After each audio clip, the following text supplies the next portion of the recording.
লীগের নিবন্ধন বাতিল করতে হবে।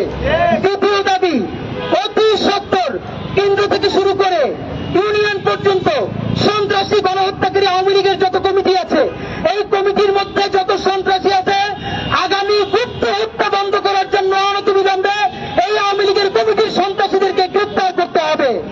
তিন, আমাদের এই জুলাই আন্দোলনে আমাদের যত জুলাই যোদ্ধা আছে, বিপ্লবী আছে, ইউনিয়ন থেকে রাজধানী পর্যন্ত প্রত্যেকের জীবনের সম্পূর্ণ নিরাপত্তা নিশ্চিত করতে হবে।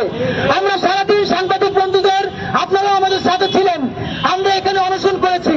আপনাদের মাধ্যমে জানাচ্ছি, প্রধান উপদেষ্টার PS1 এইমাত্র আপনাদের সামনে থেকে এসে আমাদের স্মারকলিপি গ্রহণ করেছেন এবং তিনি বলেছেন, যিনি একান্ত সচিব প্রধান উপদেষ্টার, তো তিনি এখনই যে প্রধান উপদেষ্টা মহোদয়ের কাছে আমাদের এই স্মারকলিপি প্রদান করবেন এবং তাদের কনসার্ন আমাদেরকে অবহিত করবেন। আমরা চেয়েছিলাম, আমাদের কিভাবে অফার এসেছিল যে আমরা প্রধান উপদেষ্টার কার্যালয়ে যে আমরা দিতে পারি কিনা, তো সেটা হয়তো অনেকের জন্য আনন্দদায়ক, কিন্তু আমরা রাজপথের ছেলে হিসেবে বলেছি না, বরং প্রধান উপদেষ্টা তার প্রতিনিধি পাঠাবেন, আমরা রাজপথে বসে রাজপথের দাবি তাদের কাছে তুলে দিব। সুতরাং রাজপথে বসে আজকে শাপলার শহীদ রেহানের বোনের মাধ্যমে আমরা প্রধান উপদেষ্টার প্রতিনিধির কাছে, PS এর কাছে আমরা আমাদের স্মারকলিপি পৌঁছে দিয়েছি। এবার আপনাদেরকে জানাই, এই তিন দাবি আগামী 7 দিনের মধ্যে, এই তিন দাবির উপরে সরকারকে গুরুত্বপূর্ণ সিদ্ধান্ত গ্রহণ করতে হবে।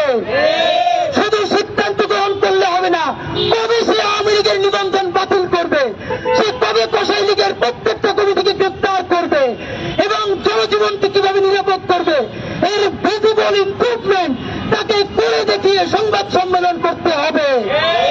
যদি সেটা না পারে, এর মানে আগামী 1 সপ্তাহের মধ্যে যদি আওয়ামী লীগের নিবন্ধন বাতিল নিয়ে কোন সিদ্ধান্ত অথবা কার্যক্রম শুরু না হয়, যদি গ্রেপ্তার করা না হয়, আমার ভাই বোনেরা হত্যার শিকার হয়, 1 সপ্তাহ সময় দিলাম।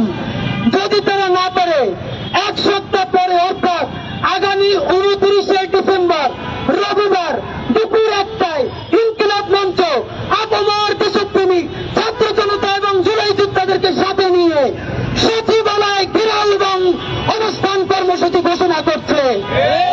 যদি 1 সপ্তাহের মধ্যে আওয়ামী লীগের নিবন্ধন বাতিলের ব্যাপারে কোন দৃশ্যমান উন্নতি দেখা না যায়, সন্ত্রাসীদের গ্রেপ্তারের উন্নতি দেখা না যায়, আগামী 29শে ডিসেম্বর রবিবার দুপুর 1টায় আমরা সচিবালয় ঘেরাও করব, অবস্থান কর্মসূচি গ্রহণ করব। আজকে সারাদিন আমরা আপনারা সবাই মিলে অনুসরণে ছিলাম। সাংবাদিক বন্ধুদেরকে ধন্যবাদ। ইনকিলাব জিন্দাবাদ, বাংলাদেশ জিন্দাবাদ, লাল জিনা জিন্দাবাদ।